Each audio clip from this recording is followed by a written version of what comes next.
خبر سامنے آئی، فتویٰ ہے بھارتی علماء کی جانب سے، وہ کہتے ہیں جو فل باڈی سکینر ہے یہ حرام ہے اور یہ نہیں کرانا چاہیے جسم کا. دیکھیں بات سنیں، انہی باتوں نے برباد کیا ہے. میں آپ کو ایک چھوٹی سی بات بتاؤں، آج سپر پاور امریکہ ہے، کوئی مرضی جتنا مرضی بک بک کر لے، ان کو پتہ ہی نہیں اس کی مائٹ کیا ہے، سائز کیا ہے وہ آپ کو اچھا لگے نہ لگے، ٹھیک ہے. اس سے پہلے سپر پاور کون تھا؟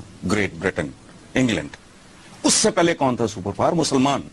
ان کو ایک فتوے نے برباد کیا تھا. کیا کہہ رہا ہوں میں؟ ایک فتوے نے، اور فیکٹرز بھی ہوں گے، لیکن شیخ الاسلام کے ملاؤں کے ایک فتوے نے مسلمانوں سے ان کے سپر پاور ہونے کا سٹیٹس چھینا. یہ ذہنیت مجرموں کی ہے. یہ کل تک کہتے تھے تصویر حرام، اب تھوبڑے لے کے ٹی وی پہ بھی بیٹھ جاتے ہیں. ٹھیک ہے، تصویر حرام ہے، ڈالر کے اوپر امریکن پریزیڈنٹ کی ہے، وہ ٹھسے ہوئے ہیں جیب میں، ٹھیک ہے، بوریاں بھری ہوئی ہیں ان سے. لاؤڈ سپیکر حرام ہے. اب سب سے زیادہ انہوں نے زندگی لوگوں کی اجیریں کی ہوئی ہے. ان کا چھوڑیں آپ. وہ جو میں کہہ رہا ہوں کہ مسلمانوں سے مسلمان سپر پاور تھے، ان کا سٹیٹس چنا کیسے ہوا؟ کیا تھا؟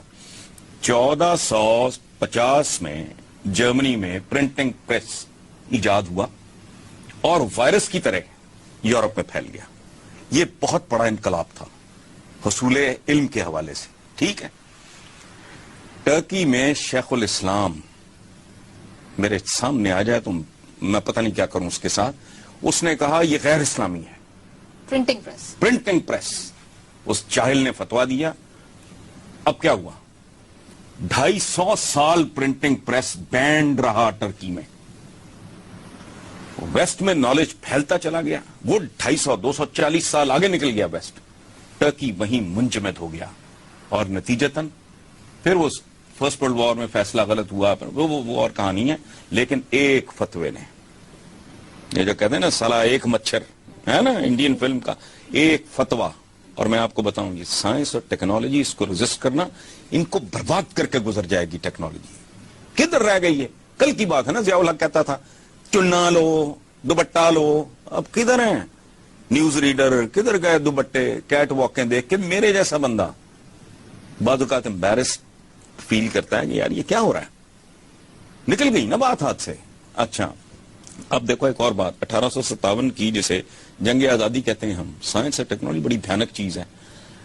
ایک اسکول آف تھاٹ یہ ہے کہ اگر اس وقت تک ٹیلی گراف ایجاد نہ ہوا ہوتا تو 1857 میں انگریز یہاں سے بھاگنے پہ مجبور ہو جاتا. لیکن ادھر میرٹھ میں وہ گینگ اپ ہوئے، ادھر ٹیلی گراف نے اطلاع. پھر وہ کہتے ہیں کہ اگر تھوڑی دیر پہلے یہ ایجاد ہو گئی ہوتی تو ٹائٹینک نہ ڈوبتا. اور سائنس اور ٹیکنالوجی میں پیادوں پہ فتح پائی ان لوگوں نے جنہوں نے پہلی بار گھوڑے کو جنگی مشین کے طور پہ استعمال کیا.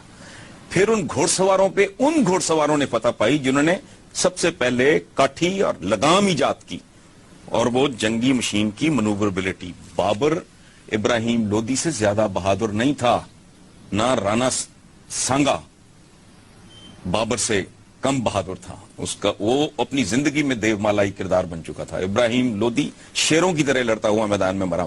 ایج کیا تھا بابر کا؟ ٹیکنالوجی، توپ خانہ. سو یہ جو فتویٰ بازی ہے نا اس طرح کی، وہ کیا کہتے ہیں، یہ سکین جو ہے یہ غیر اسلامی. ان کی حیثیت کیا ہے؟ یہ تو کہتے ہیں کسی کو خون دینا بھی حرام ہے، وہ بھی حرام ہے، وہ بھی حلال ہے. زندگیاں حرام انہوں نے کر دی حرام حلال کے چکر میں. لیکن چھوڑو، ٹیکنالوجی کا یہ کچھ نہیں بگاڑ سکتا.